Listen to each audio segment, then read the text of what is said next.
Hello guys, welcome sa ating market update and educational webinar for this week.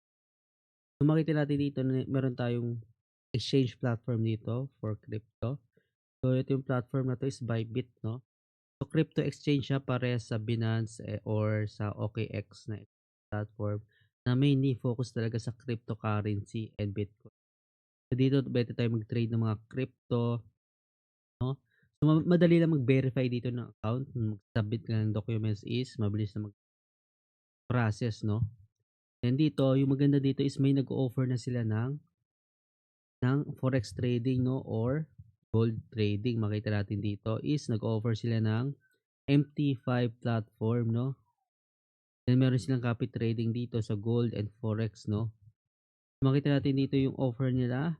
No, meron tayong 500x leverage tight spreads. So, maganda dito is ito lang yung crypto exchange platform na nag-o-offer ng MT5 platform, no? Since mostly sa crypto tayo nag-trade dito, ngayon is pwede na tayo mag-trade sa MT5, no? Gamit yung mga crypto, no? Sa market, no? Makita natin yung market dito. Meron tayong cryptocurrency, Bitcoin, Ethereum, and sa gold naman meron tayo dito oil. So pwede natin tayo mag-trade dito ng mga indicators, no? So, mas maganda dito is if meron ka ng crypto na account, no, madali na lang access yung MT5 platform, no. Pwede ka na mag-trade dito ng gold, Bitcoin, no, sa MT5 platform, no. If meron ka ng funds dito sa exchange na ito. So, gagawa ka lang ng account, no. Dito, click nyo lang yung trade, then click nyo to, Gold FX. Kasi usually kasi kapag crypto, sa mismong exchange mismo tayo nag-trade ng mga cryptocurrency, no?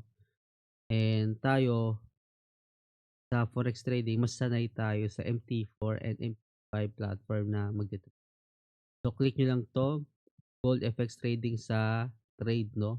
Para makita nyo yung offer dito, then dito kayo gagawa ng account. Pwede sa copy trading or so click nyo lang yan.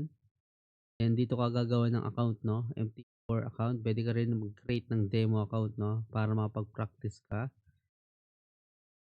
So, yung maganda sa MT5 is mas better siya sa MT4 no? Kapag phone gamit mo. Sa phone kasi mas maraming feature, no? Mas accessible siya, no? Mas madali siya mag-trade compare sa MT4. Then sa desktop naman, halos same lang siya sa MT4, no? And pwede nyo rin gamitin yung trading system natin, no? May mga buy and sell signal. And pwede nyo i-trade gamit yung MT5, no? So, register lang kayo sa account na ito, no? Then, gawa kayong MT5 platform para ma-access yung mga cryptocurrency